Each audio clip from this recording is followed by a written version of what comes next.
Assalamualaikum warahmatullahi wabarakatuh. Perkenalkan kami dari kelompok 1 Biologi B akan mempresentasikan jurnal kami yang berjudul Photosynthesis and Sucrose Metabolism in Leaf of Arabidopsis thaliana AOS and for an RCD1 mutants as effect by wounding.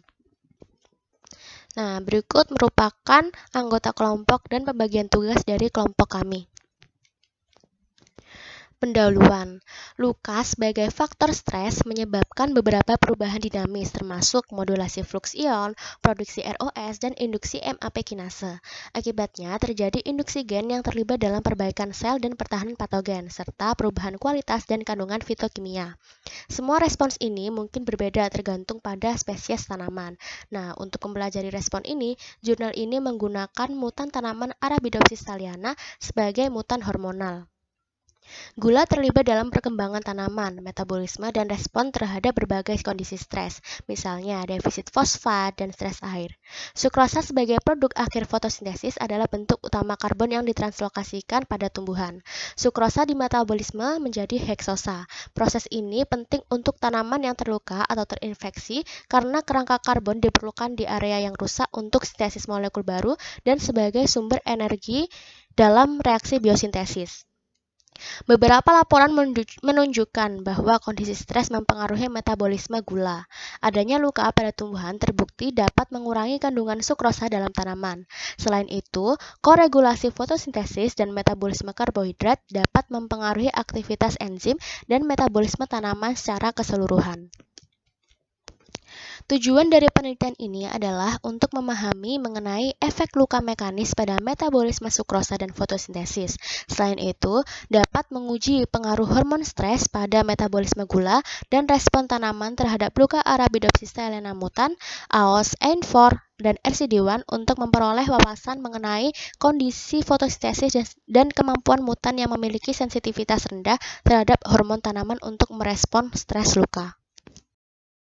Metode penelitian yang pertama bahan tanaman. Bibit Arabidopsis thaliana diperoleh dari European Arabidopsis Stock Center, baik wild type maupun mutan, meliputi EYN4 sensitif etilen, RCDL1 kurang sensitif pada asam absisat, etilen dan metil jasmonate serta AOS defisiensi jasmonate acid. Langkah yang dilakukan adalah benih distratifikasi pada kegelapan selama 72 jam 4 derajat Celcius, kemudian ditanam di tanah selama 6 minggu dalam growth chamber dengan fotoperiode 10 jam terang 14 jam gelap par 100 mikromol per meter kuadrat per second, suhu 23-24 derajat Celcius dan kelembapan 65%. Setelah 6 minggu, setengah daun dengan bandel seed dipotong dengan gunting. Pemberian luka dilakukan pada setengah bagian daun pada seluruh roset. Semua percobaan dilakukan selama 2 dan 24 jam setelah pemotongan dengan tanaman utuh sebagai kontrol. Daun dari tanaman wild type dan mutan dipanen untuk pengukuran setelah 4-5 jam periode cahaya. Meskipun terluka, tanaman tetap mampu tumbuh dan berbunga terutama pada wild type. Semua percobaan dilakukan dalam 3-5 ulangan dan 3-5 rangkaian percobaan independen.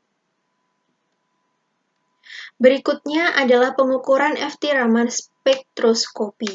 Langkah yang pertama adalah spektrum FT Raman direkam dengan spektrometer Nicolet NXR 9650 yang dilengkapi dengan detektor germanium cair berpendingin nitrogen.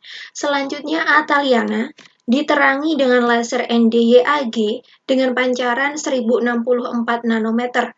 Semua spektrum direkam dalam kisaran 100-4000 per cm dengan resolusi spektral 4 per cm, rata-rata 64 scan menggunakan software Omnic atau Thermoscientific. 10 spektrum dikumpulkan untuk setiap kontrol dan tanaman luka, kemudian spektra diklasifikasikan menurut komponen biokimia utama menggunakan analisis klaster hierarkis. Algoritma Ward digunakan untuk mendapatkan dendrogram guna membandingkan komposisi kimianya. Analisis dilakukan dengan berdasarkan spektrum FT Raman genotype A. thaliana yang dinormalisasi dalam kisaran 700 sampai 1800 per cm dengan perangkat lunak statistika.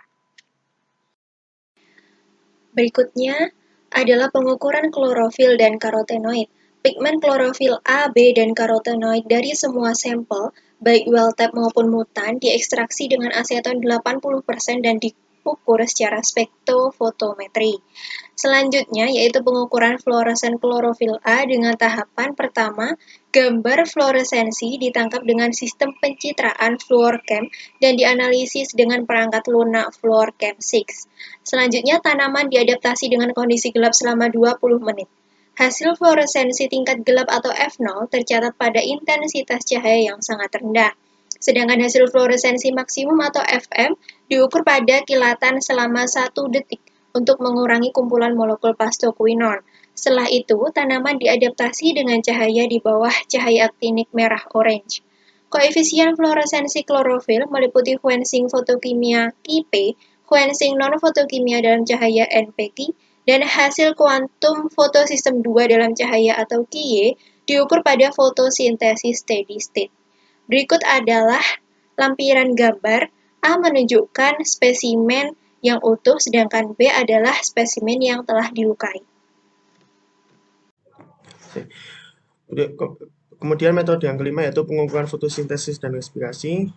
Jadi tingkat evolusi dan respirasi oksigen fotosintetik bersih diukur pada daun liar dan daun mutan dengan diukur dengan elektroda oksigen tipe Clark.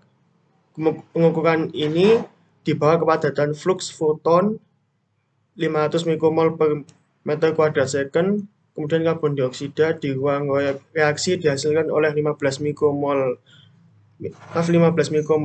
natrium bikarbonat dengan sumber cahaya yang berasal dari lampu Hansatek LS2. Kemudian metode yang keenam yaitu penentuan kandungan gula larut.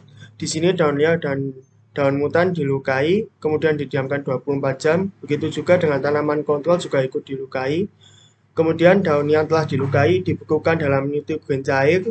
Kemudian gula diekstraksi dengan etanol 80%.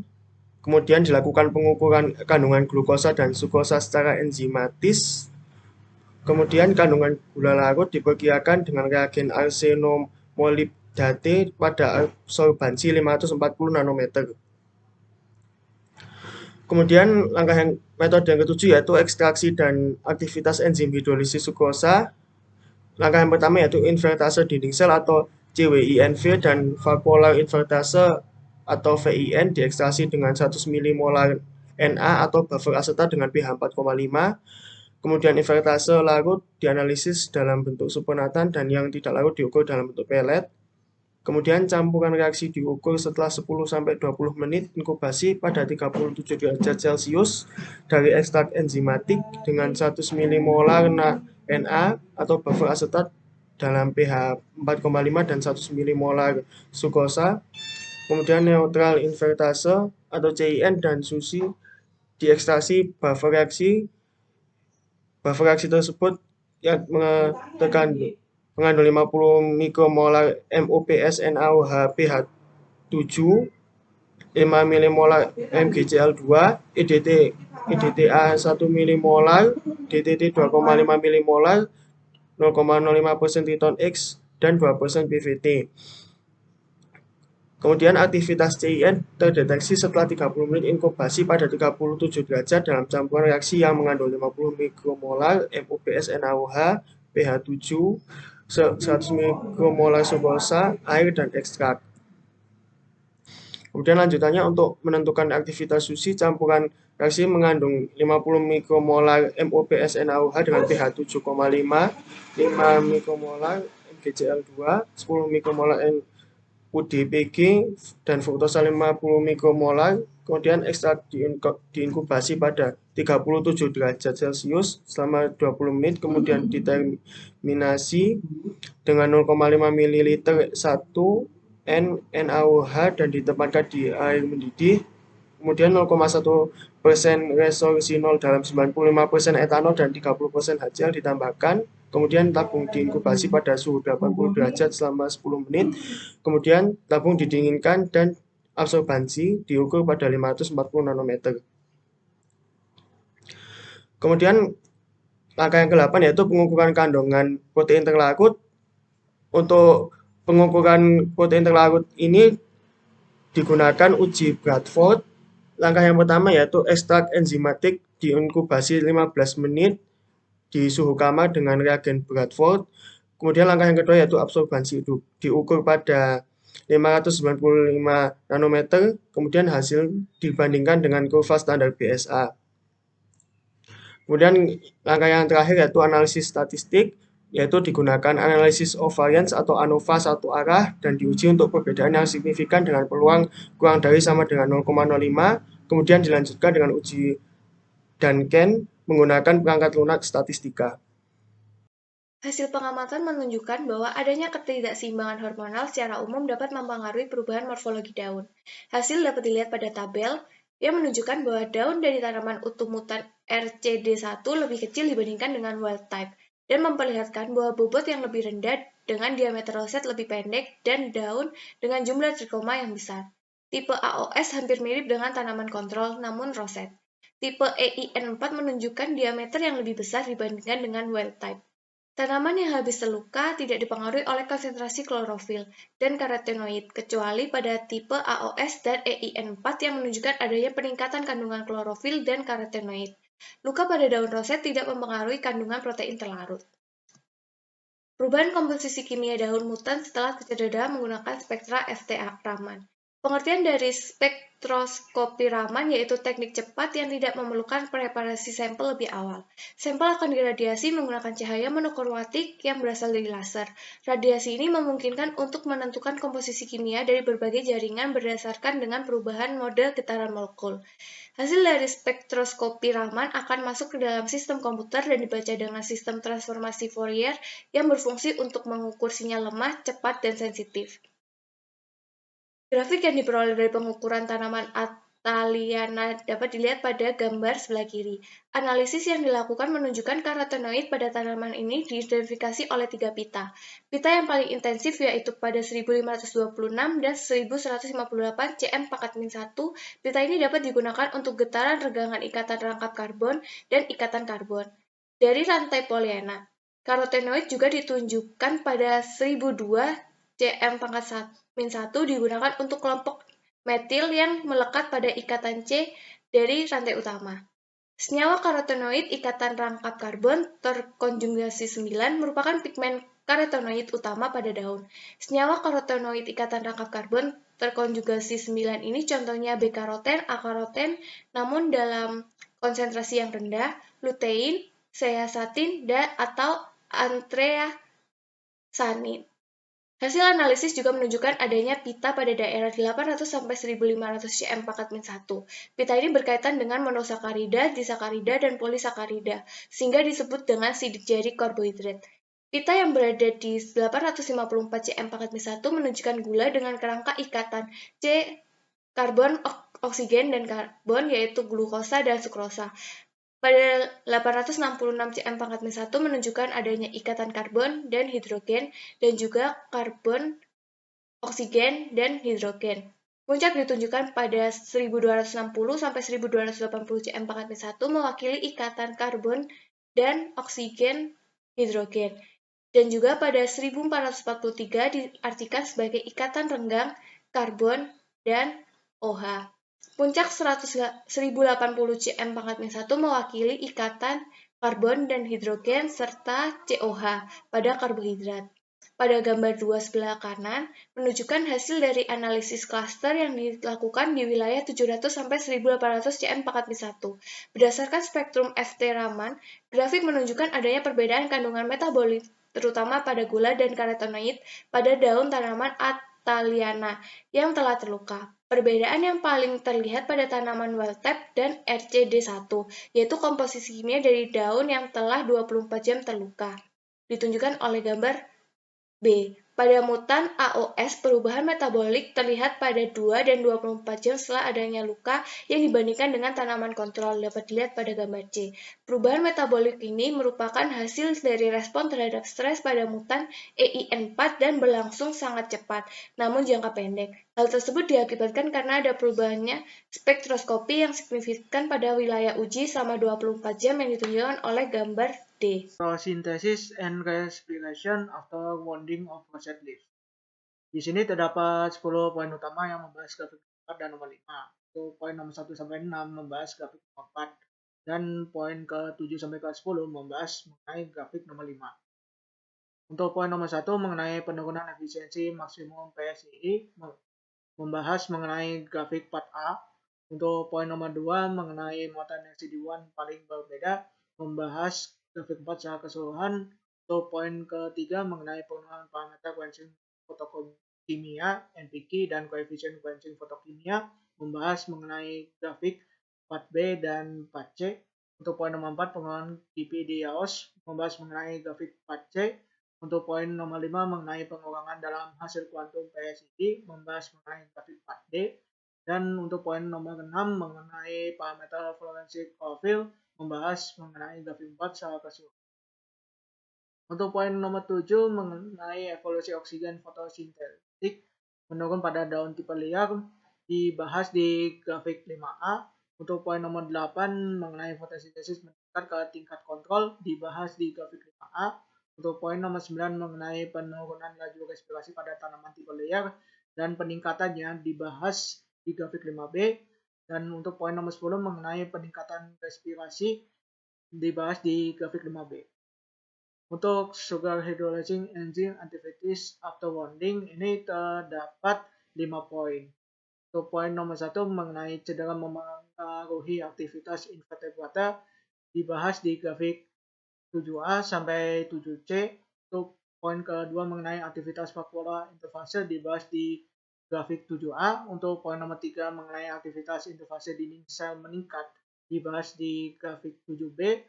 Untuk poin keempat mengenai cedera tidak mempengaruhi aktivitas WN dan CWINY dibahas di grafik 7C. Dan untuk yang terakhir poin kelima mengenai cedera meningkatkan aktivitas enzim dibahas di grafik 7D. Nah, selanjutnya adalah sugar content after leaf injury ya. Bisa kita lihat pada diagram yang ada di layar bahwa ada 4 variabel. Jadi yang pertama adalah variabel wild type, lalu ada RCD1, AOS, dan AIN4. Nah, yang mana RCD1, AOS, dan AIN4 ini merupakan mutannya.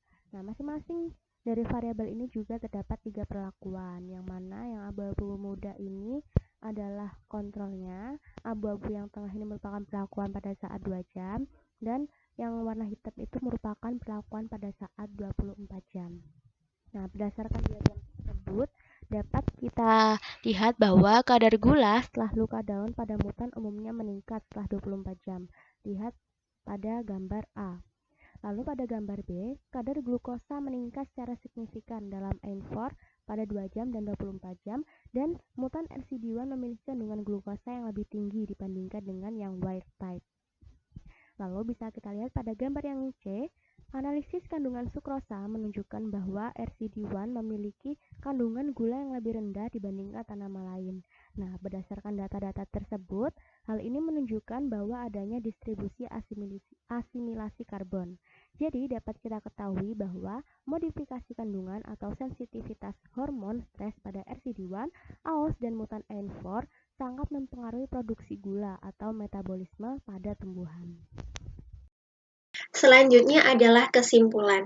Terdapat pengaruh luka mekanis pada roset daun Arabidopsis pada aktivitas fotokimia, meliputi fotosistem 2, pertukaran gas, kadar gula, dan metabolisme sukrosa, baik pada tanaman wild type maupun mutan. Secara umum, cedera mekanis menyebabkan perubahan dinamis dalam metabolisme, terutama pada kandungan gula dan karotenoid. Sedangkan semua mutan menunjukkan hasil fotosintesis dan respirasi yang lebih rendah dibandingkan dengan wild type. Luka daun menyebabkan penurunan respirasi pada mutan AOS dan AIN4 dan peningkatan respirasi pada wild type. Kerusakan mekanis tersebut memicu peningkatan aktivitas enzim hidrolisis sukrosa seperti sukrosa sintase atau SUSI dan beberapa jenis invertase. Hasilnya mengkonfirmasi peran kunci dari hormon stres seperti jasmonate dan juga etilen dalam memediasi respon stres setelah luka. Hasil dari eksperimen juga menggarisbawahi peran penting sukrosa sintase dan invertase dalam regenerasi jaringan yang terluka. Dengan menyediakan prekursor untuk biosintesis dinding sel dan dengan memodulasi pensinyalan gula dalam sel tumbuhan. Berikut adalah daftar pustaka dari jurnal kami. Terima kasih. Wassalamualaikum warahmatullahi wabarakatuh.